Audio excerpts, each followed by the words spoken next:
with this video series, we'd like to talk about the skid steer, the track skid steer, and the mini excavator on the maintenance every day to keep the cost down and to make it more reliable for the customer.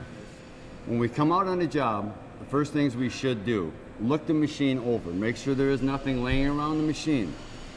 First thing we should do is go to the engine compartment. I believe that's the first thing you should start at. We should open access, unlock the door. We should check our coolant, make sure that's right, always up to level. We need to check our engine oil with the engine shut off.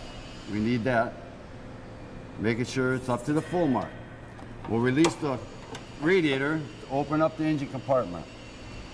This is very crucial. Where we see a lot of this is the air filters will plug. We need to pull this out, do a good visual inspection. We strongly recommend you have 2 filters, one in the truck that's clean and one for the machine. We believe it's the way this machine is designed, it pulls its air up off the engine and it causes a lot of dirt. We need to make sure these things are cleaned on a dusty day, probably I would say on the average every 3 days. To get more efficient, get longer life out of the engine, we need to get this done, and it's very crucial. We found that failures on the engine compartment is because of the air filters. They're not cleaned enough. The engine is serviced every 250 hours. We believe on certain conditions, them filters probably should be changed 3 times that before the oil's done. Once we've known we got the clean air filters, properly install the air filter, lock it back in. Back here we are basically, you have about 3 points. You got air filter, oil, and coolant. Once we've done that, we'll close it down. We can close this back up and we'll be good for this compartment. We'd like to start off with the final drive itself. On the new series, these are oil filled. Check for any kind of external leaks. That's very crucial for the machine. You should check this, I would say, on the average of 40 hours or every service. And they're supposed to be serviced at 250 hours with oil samples. Check your drive lugs. Make sure they all spin good to keep the wear down off the sprocket, and most important, the track itself. When you're done looking at this, everything looks good, no large rocks caught up in here. Check your idler system. Check for any kind of wear, or if the wiper bars for the idlers that keeps the rocks out, keeps the mud down. Do a good visual, very, very important. Check your inner ones. I understand it's tough to look at them, but you can look at them and just do a good visual on it. Check your bogey system in the center here. Make sure we haven't got no hunks missing out of them at large pieces. If you're in doubt, call your dealer and ask them about it. Your axle system, this is where everything oscillates from. We need to keep that greased once a week. I would say on the average once a week. It oscillates, it gives you a better ride. So when you're looking at all this thing, everything looks good. Your drive lines for your hydraulic system, for your hoses, take a look at them. Make sure there ain't no debris caught up in there to give it any kind of premature wear or anything like that, or scuffing. We got to get that out of there right then. Your front system, your track adjuster, we need to talk about this. Make sure your jam nut's always tight.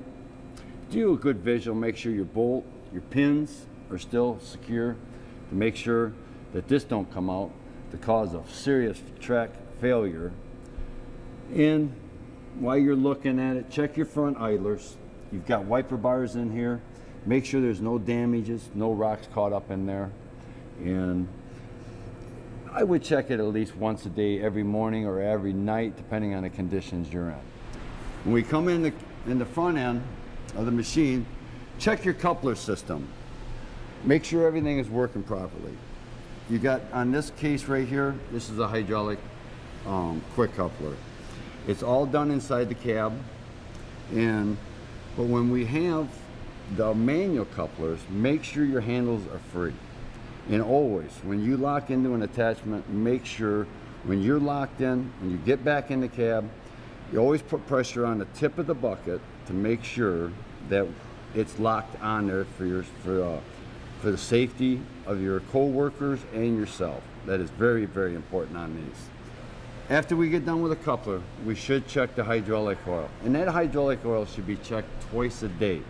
Once in the morning when you start, and then approximately around lunchtime, just to make sure that we don't have no external leaks happening. Unfortunately, on some of these skid steers, it's a little tough to find the hydraulic oil. On the B series, they're always on the right-hand side of the machine. We identify, when we look at a machine, when we identify something, it's sitting in the seat, looking forward, right side, left side. So, up underneath here, we got a sight gauge. And that sight gauge should be halfway. Now, you're gonna make oil come, when the machine's cold, oil condenses. So if you're on the bottom line, on cold mornings, you're in a good running range. Because as you start running, oil gets warm, it starts to make oil. So you're in good shape there. Before you guys start, in the morning, you should get the snow off this radiator. And when you guys start them up and they've been sitting for, say, a week out there on snow removal and stuff, start the machine up. Come around, do a visual inspection. Take a look at this. Make sure everything is working. Everything is turning, your fan belts, the whole 9 yards. Because with this radiator block like that, it can have ice underneath there and it causes it to run warm. So we definitely need to do that. And it keeps the snow from getting in the air filters and plugging the air filters off. Very crucial. And on the fuel system, in the morning when you're doing a good visual, check this bottom sediment bowl. It's a water separator. What it is, the water will set down on the bottom. There is a little pepcock on the bottom that you can screw by hand.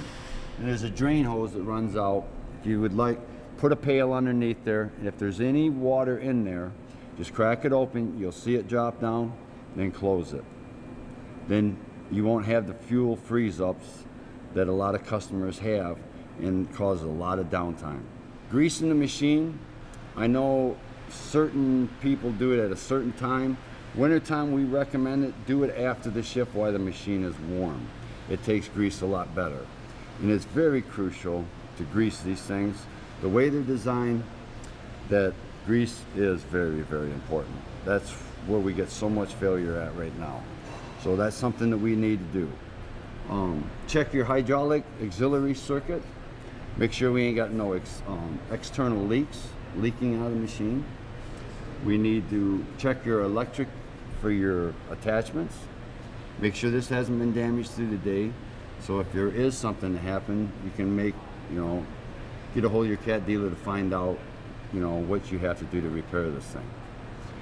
When you get in the cab, it's very crucial. What I see a lot of is a lot of stuff laying in the cabs. We find that they pile a lot of stuff on the floors and stuff. It's not safe. It can cause the throttle pedals to stick. But just do a good visual inspection of the machine. It's good workmanship. It's respecting, and it's just a good way of doing business. It's very crucial that what we do and how you guys present yourself in here, it's safety first. We strongly suggest that you read the operation maintenance book. Very crucial on that, gives you all your safety tips, oil capacities, everything. So we strongly suggest that you, the owners and the workers, read this book, spend a couple minutes. It's well worth the time. It's usually alongside of the machine or behind the seat. It will show you basically everything on this machine. This is your emissions control warranty magazine, very, very important. But on this operation maintenance manual, it will basically show you just about everything you need to know about this machine. It will give you your oil capacities, the weight of the machine, what it's capable of, just about everything you could ever imagine. And this is very crucial because a lot of people don't read them, and you'll be surprised on how much time and how much money it will save you on how you do things. The track skid steer, very, very important that we keep an eye on the undercarriage. Always check your track tension. The correct way is to put a straight line from here to here, from idler to sprocket. Put a straight line across here with a 100-pound weight. You should have approximately 1 inch sag. When you know that's good, in the conditions that you're in, on certain conditions when it's real muddy, we need to maybe back them off a little bit or tighten them up. Check your drive sprockets. All these drive sprockets should turn. They've got to turn to keep the wear off the drive lugs themselves. Check for any external leaks around your drive motors. On the older skid steers, on the B series and the A series, this was a grease final drive. The new C series, they've went to an oil final drive. The older style ones, this should be maintenance every 500 hours, no questions asked. If you're doing a lot of long running, snow removal, stuff like that, that should be checked before you go into the fall. And if you're putting a lot of hours on them, maybe halfway through the season, recheck them again. Then do a good visual inspection on your undercarriage. Your idlers, your bogies, do a good visual and make sure everything's tight, everything's working good. Make sure you have them look at it. If there's 2 operators there, one stand back, one roll it forward, one roll it back, and take a look at and make sure you haven't got nothing loose. That's the big thing. We don't need no failures when you're out there trying to work. Keep a visual on your hydraulic lines on your track motors. Very important because it is costly expense for us and for the customer to get that and keep them up to shape. And your downtime, that's the big thing right now.